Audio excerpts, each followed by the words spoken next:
and I'll just wait for the notification to appear.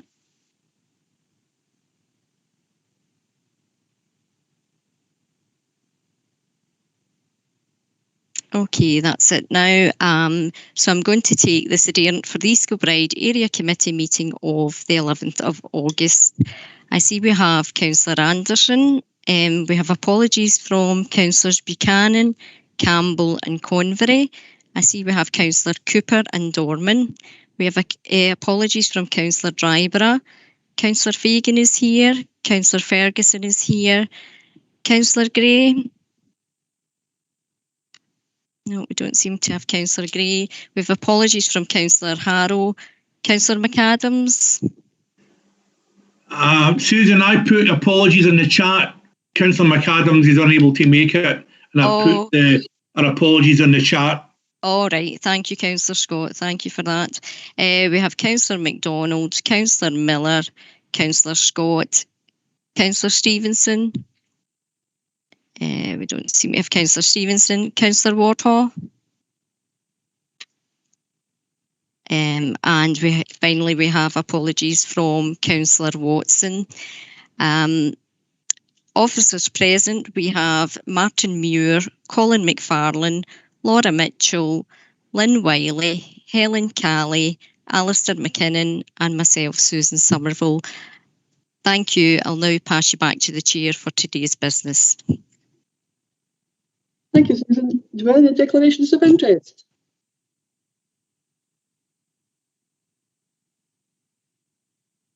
No, okay, thank you. Moving on to agenda item 2, that's the minutes of a previous meeting, and that's on pages 3 to 8.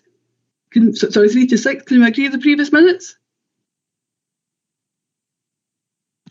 Agreed. Okay. Thank you.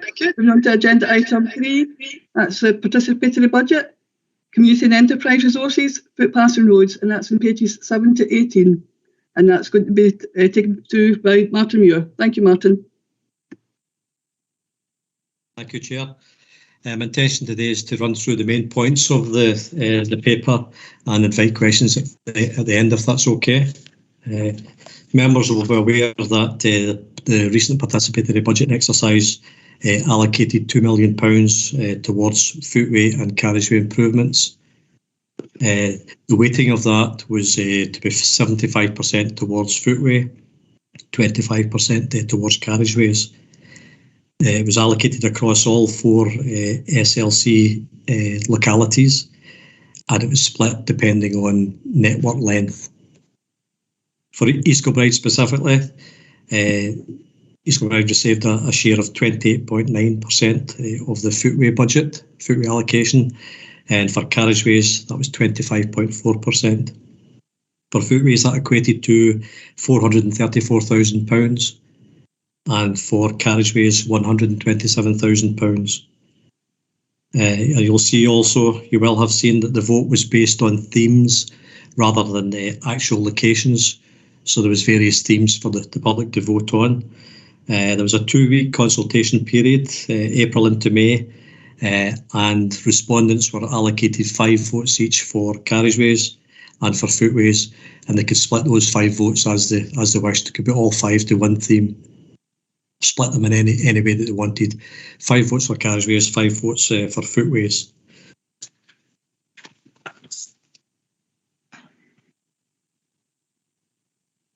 So table 3.4, that shows the split that I just talked about, the percentages.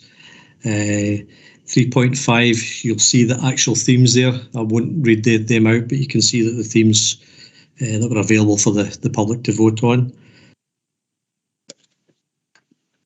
Moving through to table 4.4, in East Kilbride, rather than spend all the money on the top theme selected by the public, it was decided to split that into 2. So for East Kilbride, the first place was to resurface roads in residential areas, and in second place it was to resurface main roads. Down to table 4.5 for footways, it was the first choice was to resurface footpaths in residential areas, and the second place resurface footpaths in country parks. 4.6, you'll see there was over 1,200 responses, which was considered a reasonable response. Some of the strengths of the response, working age people, there was a good representation there. Those with caring responsibilities, also well represented, as were long-term disability and people with illnesses.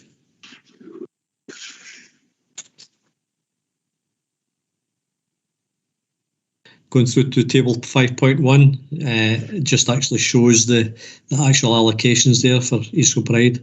Residential footways £325,000, country parks 109,000, and for roads, carriageways, first place, which was residential roads, £95,000 and £32,000 for residential roads. So Appendix 2 sets out the actual schemes that were chosen from that. For the roads and footway schemes, roads will have a prioritisation list, and it was simply a case of working our way down those lists, matching schemes off against the teams that were selected. That was the basis on which the schemes were actually picked. In terms of communication, you'll see that 51% of respondents provided their email address, and colleagues in the engagement team, community engagement team, will keep those people updated. And there'll be other options as well to make the results of this exercise available online for everyone else who voted, who's interested in the outcome. In terms of lessons learned, 2 weeks seemed to be quite a short response period, so we're going to make sure that a minimum of 6 weeks is taken on board from now on. There was also some issues with regard to only one response being allowed from a single device, so more thought will need to be given to that to try to balance up integrity with keeping it as open as we possibly can. Also, some consideration given to paper voting. I think that's probably going to be problematical by the looks of it, but we will be looking at options to have entry terminals at the council facilities, and we'll be looking at ways of maybe doing some face-to-face interviews to get more responses that way. In terms of areas of not so great penetration in terms of the votes that we got, most deprived communities were underrepresented, as were under 24s and ethnic minorities. So then just moving through to Appendix 2, that's the list of actual schemes that we'll have proposed for the budget. I wouldn't intend going through each of them individually, but you'll see from Appendix 2, starting at Muirside Road, Straven, that's the footways that we're intending resurfacing with the budget we've got. That's down to Blacklaw Drive. There's also £109,000 allocation for footpaths and country parks. Alistair McKinnon may wish to say something to that when I've finished here. And also you'll see from Tannahill Drive down to Blacklaw Drive, that's the three carriageway schemes that have been picked to be done under this PB funding. Really, that was it from me. I don't know whether Alistair would want to say anything on the country parks funding. I'll put that back to the chair to potentially invite Alistair. It's not really my job to do that. Thanks very much, Martin. A very, very positive report. Thank you. Alistair, would you like to come in? Yeah, thanks, Chair. It's just to say that we've got an ongoing exercise across the whole of the country park to identify the condition of all the pathways. The first bit of the pathways that we've completed is the area between New Houseville Road and the kind of the landslip area in Glentana. So we've got estimated pricing back for that works of around about £150,000. So I would plan on the basis of the 109 that's been allocated through the PB exercise that we put that work out to tender, get a more accurate price, and if it comes in closer to the 150, I'll find the remaining budget to ensure that element of the work is done. We'll continue to evaluate the rest of the parks, and we'll look at opportunities for other funding as we go ahead to continue the investment in the parks infrastructure as we go ahead. Thank you, Chair.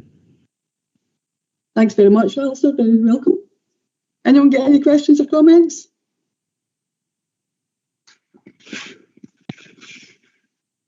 Councillor Fagan? Thanks, Chair.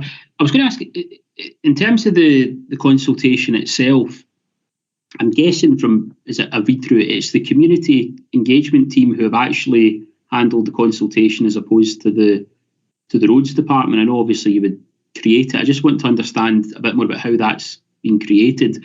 Because I do think that the consultation that runs from the 27th of April to the 11th of May, it felt to me as if by the time the public was getting to know that the consultation was on, that we were actually at a point where it had closed. And the other point that was raised in the meeting, I have to say, is an issue that I think Martin had to get some material sent out to a constituent of mine, is that we do have an issue here, which is that a lot of older people or just people who aren't online couldn't really participate in that consultation. So I think I've got concerns just about that process, and I think if we look for a learning point to come out of it, I think the period of time that it lasted and getting information to people who might otherwise struggle to participate online, I think are the two key points that come out of it for me. So I'm not really sure if that's a point to address to the roads department or if that's more a point to address to the community engagement team, but it seems to be about the design of the consultation itself. The other point, just I suppose my understanding from the time and my understanding from reading the report, I'm just looking for a bit of clarity on, has the process effectively increased an existing budget? By which I mean, it kind of reads to me as if it's not so much people identifying a priority. I mean, I agree, the priorities that have been identified in East Kilbride, I think, are the first place was resurface roads and residential areas, and I think all of us who represent the town would probably understand that. But have we essentially topped up a budget, and your assessment of what is the next road to be that would be required to be resurfaced or maintained has then been slotted into the programme, or have we departed from that a bit more in response to some of the other feedback that was provided? Because I know from the document that you could provide, you could use it to identify particular streets where you thought there were particular issues. So I've one issue which is more, do I take up my concerns about the consultation with the roads department or the community engagement team? And the second one is just to understand what exactly that additional budget is doing and how it's been allocated.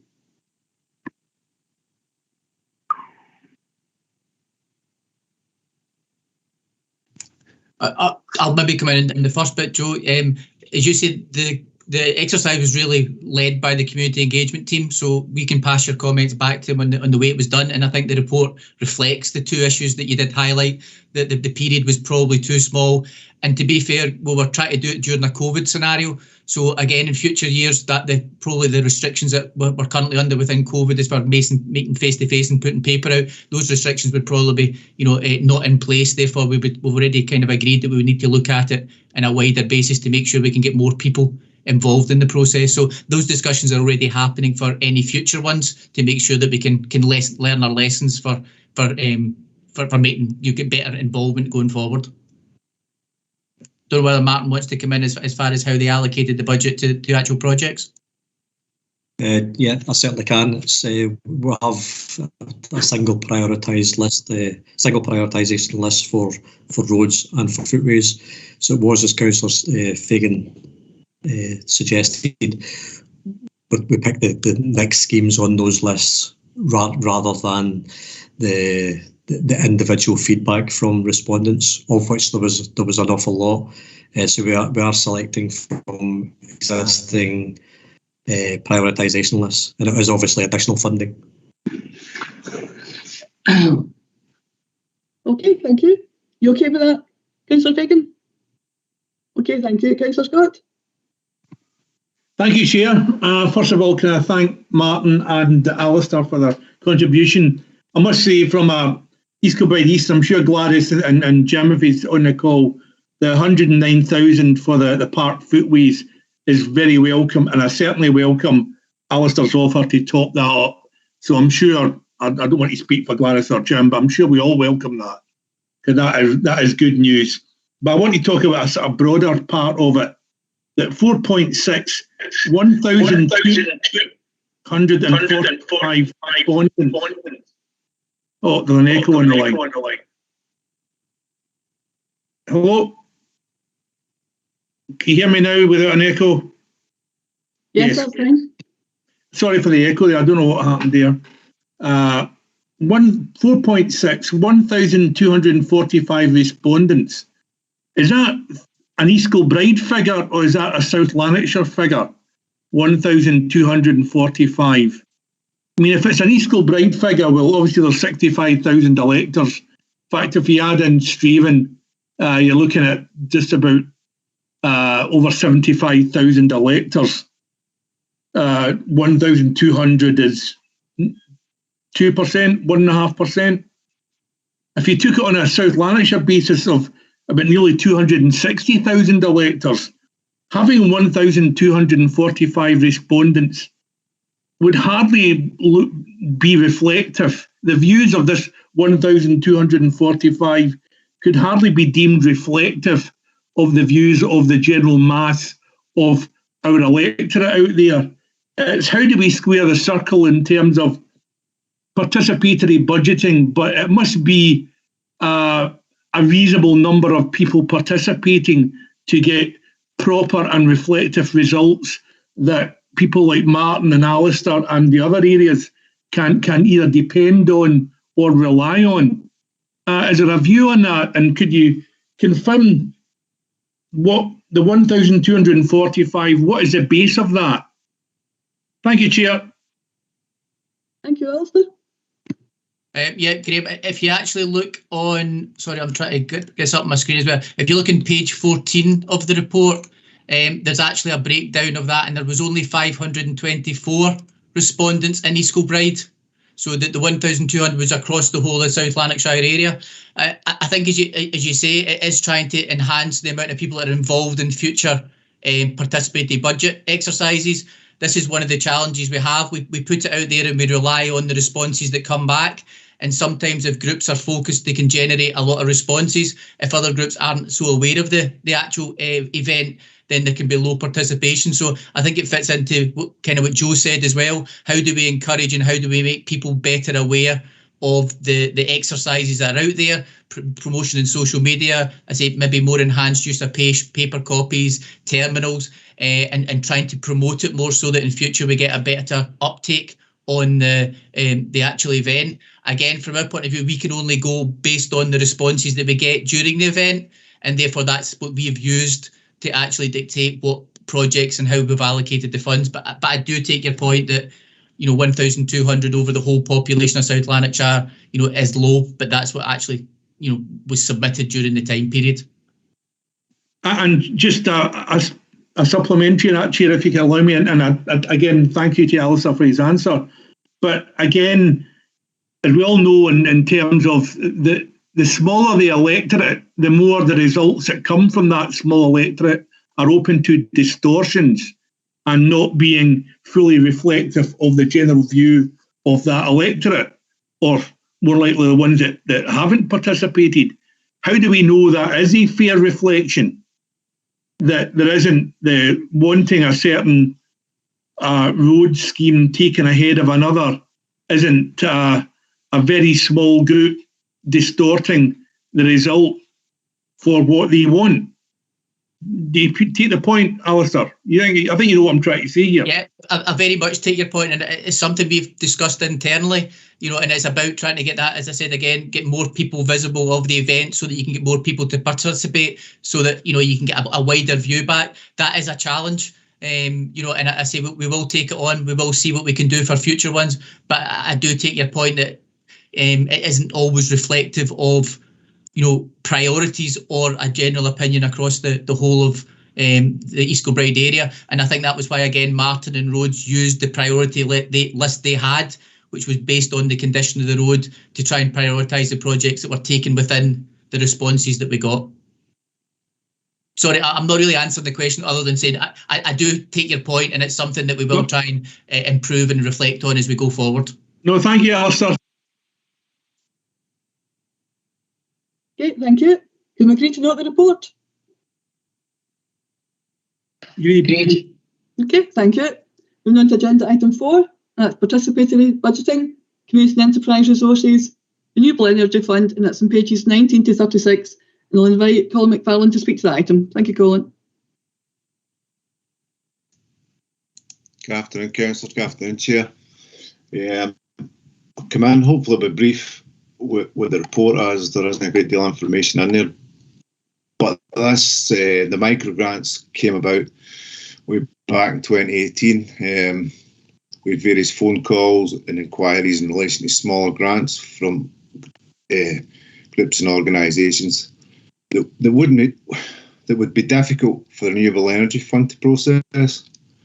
So we looked at setting up the community micro grants, and this has been administered by the community councils.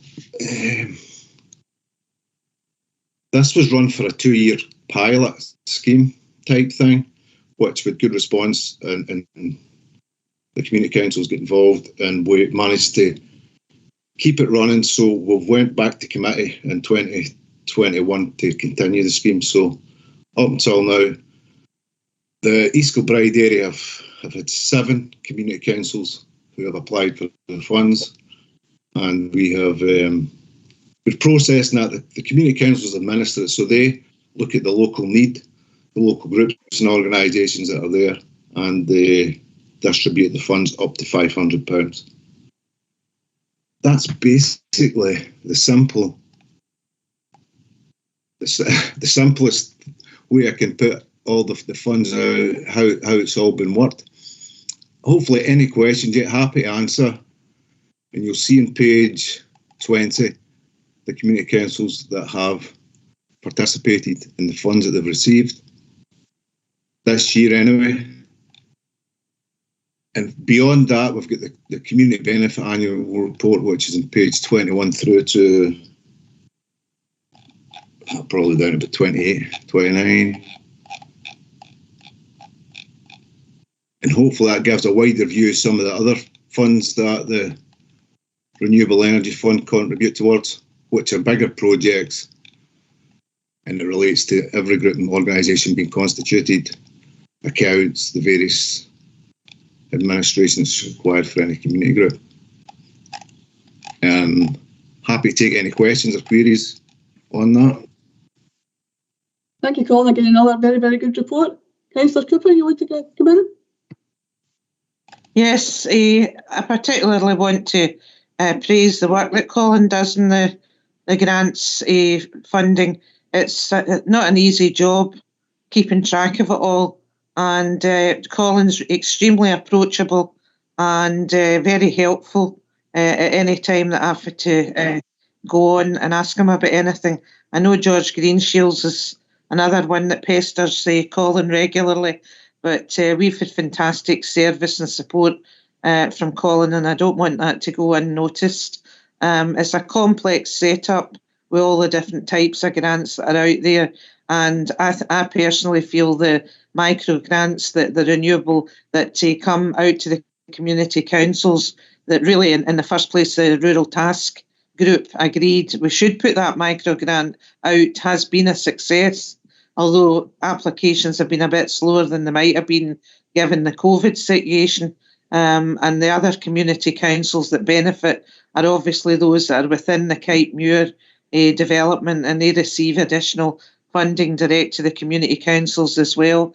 So that all takes a bit of a stress burden away from the council in some ways, although they have to keep an eye on it. But I personally want to praise Colin and the excellent work that he does for this service. We couldn't do without you, so don't be thinking you're going anywhere anytime soon.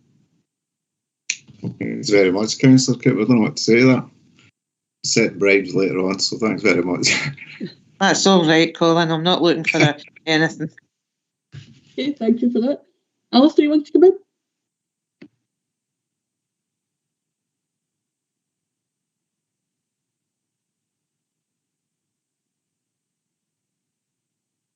It's an old hand, sorry.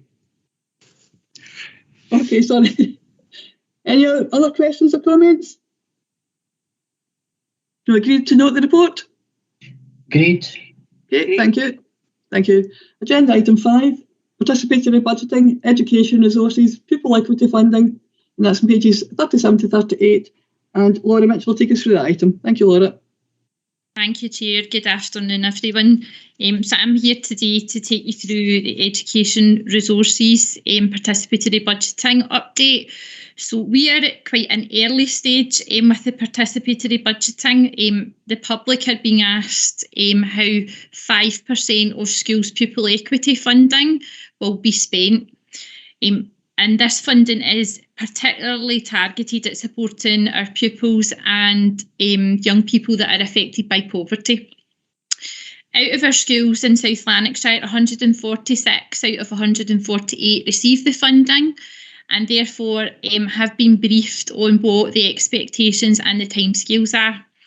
This is equating to a minimum of 4.95 million, and some schools may put more towards than the 5%. We've been asking them for the minimum of 5%, but some schools have already suggested that they're going to put a little bit more to that rather than 5%.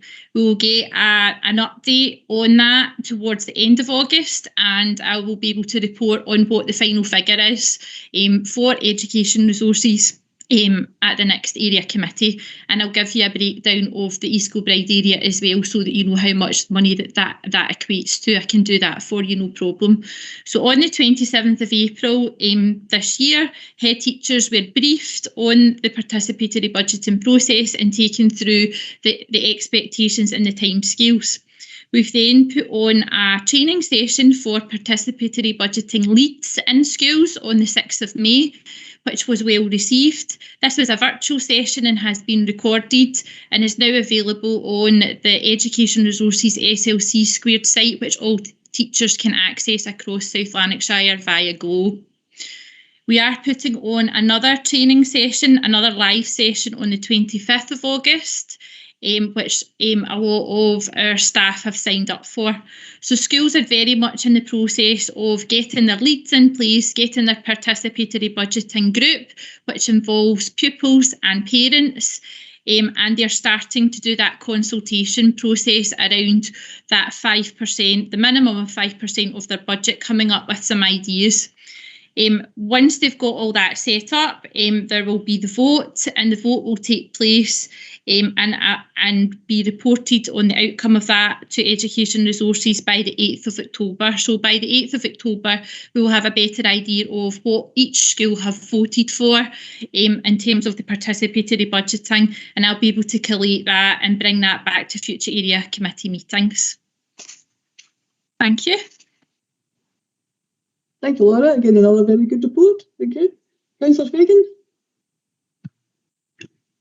Thanks. Just a quick question, because it came up in one of the previous reports, the issues that we have engaging, a difference when it comes to engaging people from depending on their socioeconomic background. And obviously this funding is for a particular purpose, which is to address the inequality. So I just want to make sure, because the paper refers to the fact that we review the central equity team and other departments of the council, we will review what that PEF money has been allocated towards.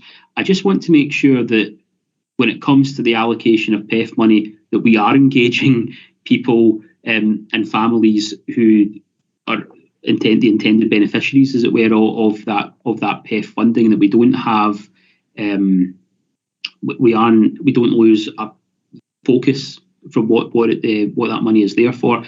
Thinking back to some of the previous points that were made around how sometimes, just depending on the makeup of who is consulted and who's involved, your objectives and the funding consultations can be distorted. So I just want to make sure we are very aware of that point, and that we are not losing our focus of who this money is ultimately there to help.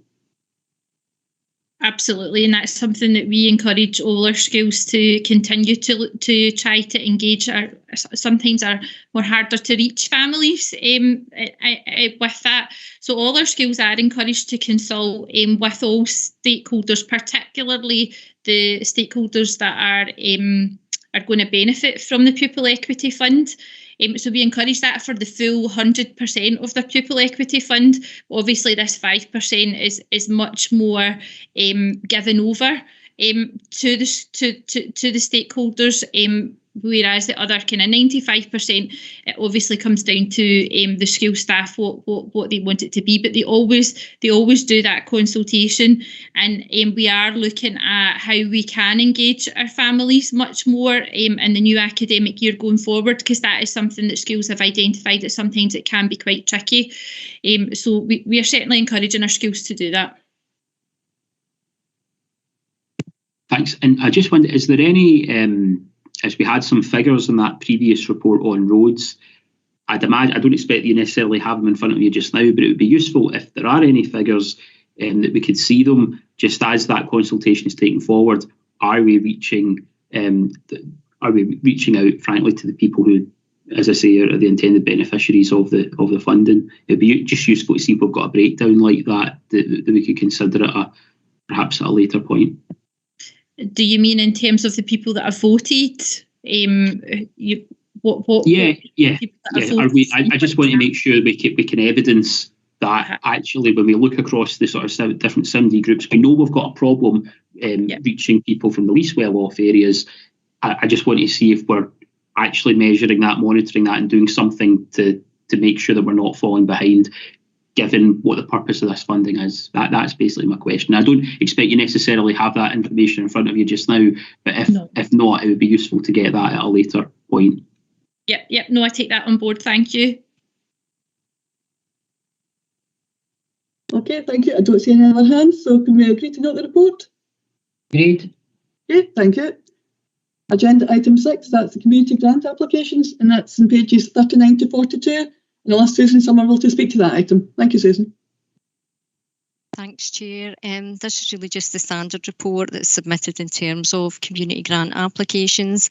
You'll see that there is one application, and that's from East Kilbride Flower Club, and it's for an outing. It's recommended that the group be awarded the full amount requested, which is £180, and the summary of the financial position is in section 5 of the report.